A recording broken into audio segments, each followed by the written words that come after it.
കേരളത്തിൽ ഇപ്പോൾ രൂപപ്പെട്ടിരിക്കുന്ന ഈ രാഷ്ട്രീയ പ്രതിസന്ധി, കോൺഗ്രസിനുള്ളിൽ രൂപപ്പെട്ട ഈ രാഷ്ട്രീയ പ്രതിസന്ധി, യു.ഡി.എഫിനെ ബാധിച്ച രാഷ്ട്രീയ പ്രതിസന്ധിയെക്കുറിച്ച് ഓർക്കുമ്പോൾ വരുന്നൊരു പ്രധാനപ്പെട്ട കാര്യം, ഈ നേതാക്കളൊക്കെ അതിൽ ഇവരാരും മോശമല്ല, ഇവരെല്ലാവരും പറഞ്ഞത് കേരളത്തിലെ കോൺഗ്രസിലെ ആ ഗ്രൂപ്പിൻ്റെ കാലം കഴിഞ്ഞു എന്നാണ് പറഞ്ഞത്. പുതിയ കാലമാണ്, ടീം യു.ഡി.എഫ് ആണ് എന്നൊക്കെ പറയുന്ന നിലയിലേക്ക് ഗ്രൂപ്പുകളൊക്കെ അസ്തമിച്ചു എന്ന് പറഞ്ഞയിടത്ത് ഈ നേതാക്കൾ തന്നെ ഗ്രൂപ്പുകളായി മാറുന്നതാണ് കണ്ടത്. അതിലൂടെ സംഭവിച്ചത് എന്താണ്?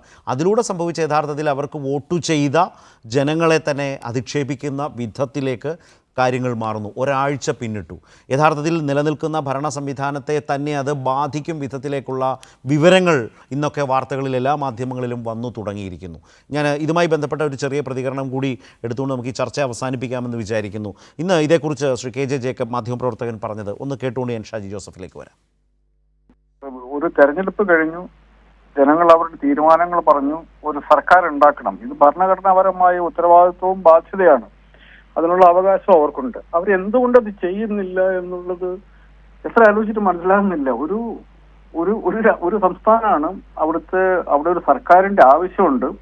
ഇപ്പൊ തന്നെ പലതരത്തിലുള്ള വാർത്തകൾ വരുന്നു. ഒരു മനുഷ്യരുടെ ജീവിതത്തെ ബാധിക്കുന്ന ഒരു സംവിധാനമാണ് സർക്കാർ. അപ്പൊ ഈ സർക്കാരിനെ നയിക്കാൻ വേണ്ടിയിട്ട് ഒരു സംവിധാനം ഉണ്ടാകണം. ആ സംവിധാനം ഉണ്ടാക്കാൻ വേണ്ടിയാണ് നമ്മൾ തെരഞ്ഞെടുപ്പ് നടത്തിയതും ഒരു കൂട്ടരോട് അധികാരം കൊടുത്തതും. അതിലൊരു റീസണബിൾ ടൈമൊക്കെ കഴിഞ്ഞു. ഇത് എനിക്ക് തോന്നുന്നു കോൺഗ്രസ് നേതൃത്വം എങ്ങനെയാണ് ഈ രാജ്യത്ത് ആ പാർട്ടിയെ ഇല്ലാതെയാക്കിയെന്നുള്ളതിന്റെ ഓരോരോ തെളിവുകളാണ്. ഇതിപ്പോ ഇവിടെ ഞാനിപ്പോ കാണുന്നത് എന്താണെന്ന് വെച്ചിട്ടുണ്ടെങ്കിൽ, കോൺഗ്രസിന് വോട്ട് ചെയ്ത് അവർക്ക് പലതരത്തിലുള്ള ഉത്തരവാദിത്തങ്ങളും കാരണങ്ങളൊക്കെ ഉണ്ടാവും. പല കോൺഗ്രസ് നേതാക്കൾ ഇപ്പം സംഭവിക്കുന്നതെന്ന് വെച്ചിട്ടുണ്ടെങ്കിൽ അവർക്ക് ആ രാഷ്ട്രീയ ഇപ്പൊ നമ്മൾക്കുള്ളതുപോലെ ആ രാഷ്ട്രീയ പാർട്ടിക്ക് വോട്ട് ചെയ്ത മനുഷ്യർക്ക് അതിലുള്ള വിശ്വാസം നഷ്ടപ്പെട്ടു പോവാണ്.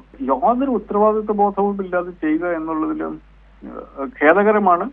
കോൺഗ്രസ് ഒരു വലിയ പാർട്ടിയാണ്, വലിയ ഭരണ പാരമ്പര്യമുള്ള പാർട്ടിയാണ്. അതൊന്നും ഇല്ലാത്ത പോലെ കോൺഗ്രസ് ഇങ്ങനെ പെരുമാറരുത്. ഇവിടെ ഷാജി ജോസഫ്, ഇപ്പോൾ അദ്ദേഹം സൂചിപ്പിച്ചതുപോലെ കോൺഗ്രസ് നേതാക്കൾ നിരുത്തരവാദപരമായി പെരുമാറുന്നോ? റീസണബിൾ ആയിട്ടുള്ള ഒരു ടൈം മാത്രമേ ഇതുവരെ എടുത്തിട്ടുള്ളൂ എന്ന് കരുതാനാകുമോ? വോട്ട് ചെയ്ത ജനങ്ങളെ പരിഹസിക്കലാണോ? അവരെ കൂടുതൽ നിരാശപ്പെടുത്തുന്നതാണോ ഇപ്പോഴത്തെ ഈ രീതി? ശരത്തെ, കോൺഗ്രസ് ഹൈക്കമാൻഡിൻ്റെ ഭാഗത്ത് നിന്ന് നടന്നുകൊണ്ടിരിക്കുന്നത് തീർച്ചയായിട്ടും 140 MLA-മാരുള്ള ഒരു നിയമസഭയിൽ 102 MLA-മാരെ ജയിപ്പിച്ചെടുക്കാൻ ജനങ്ങൾ കൂടെ നിന്ന ശേഷം ആരായിരിക്കണം മുഖ്യമന്ത്രി എന്ന് തീരുമാനിക്കുന്ന കാര്യത്തിൽ ഇത്രയും ഡിലേ കൊണ്ടുവരേണ്ട കാര്യമില്ല. കാരണം സർക്കാരിൻ്റെ ശക്തി എന്താണെന്ന്, അല്ലെങ്കിൽ സർക്കാരിൻ്റെ നിലനിൽപ്പിന് ഉതകുന്ന ശക്തി ഈ ഗവൺമെൻറ്റിന് ഉണ്ടായിരിക്കുമെന്ന് കൃത്യമായി നിർവചിക്കപ്പെട്ട ഒരു തെരഞ്ഞെടുപ്പിൻ്റെ ഫലമാണിത്. അപ്പോൾ പിന്നെ അങ്ങനെ നമ്മൾ നോക്കുമ്പോൾ ഇത് ഇത്രയും താമസിപ്പിക്കേണ്ട കാര്യമില്ല. അങ്ങനെ താമസിപ്പിക്കുമ്പോൾ ഇത് വോട്ട് ചെയ്ത ജനങ്ങളെ നോക്കി കൊഞ്ഞണം കുത്തുകയാണ് കോൺഗ്രസ് നേതൃത്വം എന്നുള്ള കാര്യത്തിൽ എനിക്ക് സംശയമൊന്നുമില്ല. ശ്രീ ജേക്കബ് പറഞ്ഞതിനോട് എനിക്ക് പൂർണ്ണമായി യോജിപ്പാണ്. പക്ഷെ ഒരു കാര്യം കൂടെ ഞാൻ പറയാം.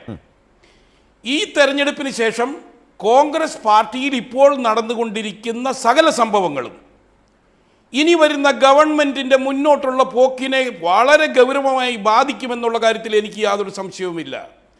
എ ഗ്രൂപ്പിനെയും ഐ ഗ്രൂപ്പിനെയും ഇല്ലാതാക്കിക്കൊണ്ട് ഗ്രൂപ്പില്ലാത്തൊരു കോൺഗ്രസിനെ കേരളത്തിൽ കൊണ്ടുവരികയാണ് എന്ന് വാദിച്ചവർ ഇന്ന് പുതിയ ഗ്രൂപ്പുകൾക്ക് ജന്മം നൽകാനുള്ള വഴിമരുന്നിട്ടുകൊണ്ടിരിക്കുകയാണ്, അതിനുള്ള വിത്ത് പാകിക്കൊണ്ടിരിക്കുകയാണ്. അതുകൊണ്ട് ഇവിടുത്തെ ഏറ്റവും വലിയ കൾപ്രിറ്റ് എന്ന് ഞാൻ വിശ്വസിക്കുന്നത് കോൺഗ്രസ് എന്ന് പറയുന്ന പാർട്ടിയുടെ ഹൈക്കമാൻഡ് തന്നെയാണ്. ശരി, ഇവർ ഇറക്കിയ ഒരു തീരുമാനം MP-മാർ നിയമസഭയിലേക്ക് പോകണ്ട. ഓക്കെ, ഇത് പറഞ്ഞാണല്ലോ അടൂർ പ്രകാശിനെ മാറ്റി നിർത്തിയത്. ഓക്കെ, അപ്പോൾ അവർ കൊണ്ടുവന്ന ഒരു തീരുമാനത്തെ അവർ തന്നെ വെട്ടുകയാണ്. എന്തിനാണത്? ശരി, വേണുഗോപാൽ എന്ന് പറയുന്ന AICCയുടെ സംഘടനാ സെക്രട്ടറിയുടെ വ്യക്തിപരമായ താല്പര്യങ്ങളോട് ചേർന്ന് നിന്നുകൊണ്ട് രാഹുൽ ഗാന്ധി എന്ന് പറയുന്ന നേതാവ് അത് സംരക്ഷിക്കാനും അത് നടപ്പാക്കാനും നടത്തുന്ന കാപട്യത്തിന്റെ രാഷ്ട്രീയം, കൗശലത്തിന്റെ രാഷ്ട്രീയമാണ് ഇവിടെ നടന്നുകൊണ്ടിരിക്കുന്നത്.